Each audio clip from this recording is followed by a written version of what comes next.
নতুন বছর শুরু হতে না হতেই উত্তরের হিমেল হাওয়া আর ঘন কুয়াশার দাপটে বিপর্যস্ত হয়ে পড়েছে জনজীবন। পৌষের মাঝামাঝি এসে হাড় কাঁপানোর শীতের তীব্রতায় কাঁপছে পুরো দেশ। এমনকি এ মাসেই তাপমাত্রা 4 ডিগ্রি সেলসিয়াসে নামতে পারে। সেই সঙ্গে বয়ে যেতে পারে বেশ কয়েকটি শৈত্যপ্রবাহ। অনেকেরই প্রশ্ন, আর কতদিন চলবে এমন তীব্র শীতের দাপট? আবহাওয়া অধিদপ্তর জানিয়েছে, দেশের 7টি জেলার ওপর দিয়ে মৃদু শৈত্যপ্রবাহ বয়ে যাচ্ছে। এর সঙ্গে যুক্ত হয়েছে ঘন কুয়াশা, যা সড়ক, নৌ ও বিমান যোগাযোগে ঝুঁকি বাড়িয়েছে। আবহাওয়া অফিস আশঙ্কা করছে, চলতি জানুয়ারিতেই তাপমাত্রা 4 ডিগ্রিতে নেমে আসতে পারে।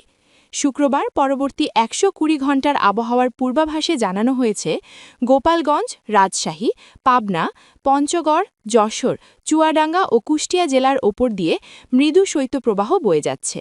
কোথাও কোথাও তা সাময়িকভাবে প্রশমিত হলেও শীতের প্রকোপ এখনই কমছে না। শনিবার সারা দেশে দিনের তাপমাত্রা প্রায় অপরিবর্তিত থাকলেও রাতের তাপমাত্রা সামান্য বাড়তে পারে। তবে আগামী সোমবার থেকে আবারও দিন ও রাতের তাপমাত্রা কমার আশঙ্কা রয়েছে। শনিবারও শীতের সঙ্গে কুয়াশার দাপট অব্যাহত থাকবে। আবহাওয়া অফিসের পূর্বাভাস অনুযায়ী মধ্যরাত থেকে সকাল পর্যন্ত দেশের অনেক জায়গায় মাঝারি থেকে ঘন কুয়াশা পড়তে পারে।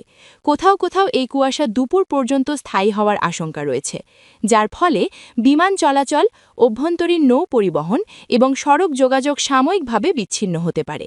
তাই চালকদের এক্ষেত্রে সতর্কভাবে যানবাহন চালানোর পরামর্শ দেওয়া হয়েছে। দক্ষিণ বঙ্গোপসাগরে মৌসুমি লঘুচাপ থাকলেও দেশের কোথাও বৃষ্টির সম্ভাবনা নেই। এ সময় আকাশ থাকবে আংশিক মেঘলা আর আবহাওয়া থাকবে শুষ্ক।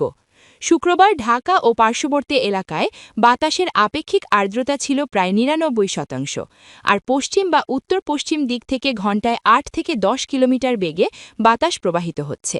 আবহাওয়া অধিদপ্তর বলছে, আগামী ৫ দিনের মধ্যে শীত আরও জেঁকে বসতে পারে। তাই সবাইকেই প্রয়োজনীয় সতর্কতা অবলম্বনের পরামর্শ দেওয়া হয়েছে।